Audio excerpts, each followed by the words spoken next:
Olá, queridos estudantes da maravilhosa Palavra de Deus, paz e graça da parte do Senhor Jesus sejam abundantes entre o povo escolhido por Deus. Esse material que estamos prestes a disponibilizar aqui em nosso canal para vocês tem como intuito enriquecer nosso esboço e trazer uma introdução ao Evangelho segundo escreveu Mateus. Nós estaremos trazendo introduções semelhantes a essa dos outros evangelhos. Fiquem ligados aqui no canal Teologia Reformada Alcemir Júnior. Inscreva-se para não perder esse maravilhoso material. Vamos lá à exposição desse conteúdo. Tema: o Evangelho segundo Mateus, análise. O propósito do Evangelho de Mateus foi o de testificar que Jesus era o Messias da promessa do Antigo Testamento, e que a sua missão messiânica consistia em trazer o reino de Deus até os homens. Esses dois temas têm o caráter messiânico de Jesus e a presença do reino de Deus estão inseparavelmente ligados, e cada qual inclui um mistério, um novo desvendar do propósito remidor divino. Romanos 16 versos 25 e 26. O mistério da missão messiânica é que antes do Messias vir como celeste Filho do Homem, entre as nuvens do céu, a fim de estabelecer o reino sobre a terra inteira, terá primeiramente de vir em humildade entre os homens na qualidade de servo sofredor com a finalidade de morrer. Esse era um ensino desconhecido para os judeus do primeiro século da nossa era. Para o crente de hoje, entretanto, Isaías 53 prediz claramente os sofrimentos do Messias. Não obstante, o Messias não é chamado por nome nessa passagem, e o contexto de Isaías 48 verso 20 e Isaías 49 verso 3 especificamente apresenta Israel como servo de Deus. Não é para surpreender, portanto, que os judeus não tivessem compreendido que Isaías 53 era trecho que se referisse ao Messias. Os judeus aguardavam então o Messias vindo em poder e vitória, e o Antigo Testamento, verdadeiramente, prometia um tal Messias. O filho de Davi é um rei divino que governará o reino messiânico, Isaías 9 verso 11, e Jeremias 33, quando todo pecado e mal será tirado e quando a paz e a justiça prevalecerão. O Filho do Homem é um ser celestial a quem será entregue o governo de todas as nações e reinos da terra. O Antigo Testamento não indica como esses dois conceitos proféticos, do rei davídico e do Filho do Homem celestial, estão relacionados entre si, ou como qualquer deles pode ser identificado com o servo sofredor do capítulo 53 de Isaías. Por conseguinte, os judeus do primeiro século esperavam por um Messias davídico conquistador ou por um Filho do Homem celestial, e não por um humilde servo do Senhor que haveria de sofrer e morrer. O mistério messiânico, o novo desvendamento do propósito divino é que o celestial Filho do Homem deve primeiramente sofrer e morrer em cumprimento de sua missão redentora e messiânica na qualidade de servo sofredor, antes de vir em poder e grande glória. O mistério do reino é semelhante, e está intimamente associado com o mistério messiânico.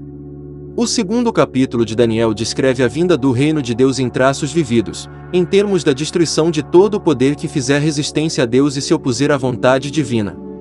O reino virá em poder, varrendo à sua frente todo o mal e todo o império hostil, transformando a terra e inaugurando uma nova ordem universal de perfeita paz e retidão. Entretanto, Jesus não ofereceu tal reino de imenso poder. Por conseguinte, tanto a sua mensagem como a sua pessoa foram inteiramente incompreendidas pelos seus contemporâneos, incluindo os seus discípulos. Ele era filho de um carpinteiro, sua família era conhecida em Nazaré, ele parecia pouco mais do que um rabino judaico. Suas palavras eram feitos gentis de bondade e amor, e no entanto afirmava que em suas palavras e ações, bem como em sua pessoa, o reino de Deus se tinha aproximado. Todavia, os reinos dos homens e do mundo não foram perturbados, e o odiado domínio de Roma sobre o povo terreno de Deus não era desafiado. Como é que esse poderia ser o reino de Deus se não partia pelo meio todos os demais reinos e não os pulverizava? Mas a nova revelação sobre o divino propósito é que o reino haveria de vir em poder espiritual, antes de vir em glória. Considera-se que a genealogia de Mateus cita a linhagem de José, confira em Lucas 3 verso 23. Mateus, o Evangelho do Reino de Deus, mostra Jesus como herdeiro legítimo do trono de Israel. Lucas, o Evangelho do Filho do Homem, interessa-se pela descendência humana de Nosso Senhor. A genealogia, como é o costume oriental, se demora apenas nos nomes mais conhecidos, mencionando 42 gerações num período de 2000 anos. A divisão em 3 seções de 14 gerações seria uma ajuda à memória. O primeiro grupo, de Abraão até Davi, 1000 anos. O segundo, de Davi até o exílio na Babilônia, Abrange 400 anos, o último, com José e Maria, representando a 14ª geração, abrange 600 anos. Cada divisão é separada de acordo com as épocas básicas da história de Israel, a monarquia, o cativeiro, a vinda do Messias.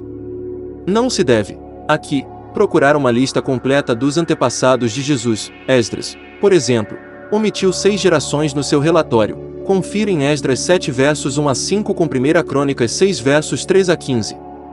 Esse foi mais um maravilhoso material, que foi analisado cuidadosamente, e convertido de texto para áudio e vídeo, e disponibilizado totalmente grátis pelo canal Teologia Reformada Alcemir Júnior.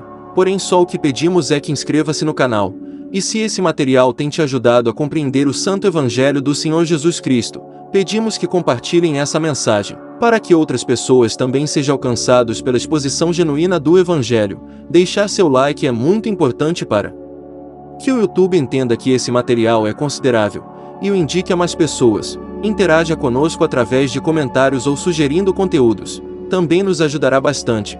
Estamos trabalhando firme na composição de conteúdos claros e de fácil compreensão, para que o Evangelho de Cristo não encontre barreiras de nenhuma natureza, e todos o entendam perfeitamente. Fazemos isso para a edificação da Igreja, o corpo de Cristo, e exaltação única e exclusivamente a Deus Pai, autor e consumador de toda a existência. Ao Espírito de Deus eu rogo, que através desse material o Senhor converse e chame os escolhidos de Deus espalhados entre as nações da terra à comunhão dos santos, que aguardam a manifestação em glória do Filho de Deus. Amém. Deus abençoe a todos em nome do Senhor Jesus, que vive e reina eternamente. Amém.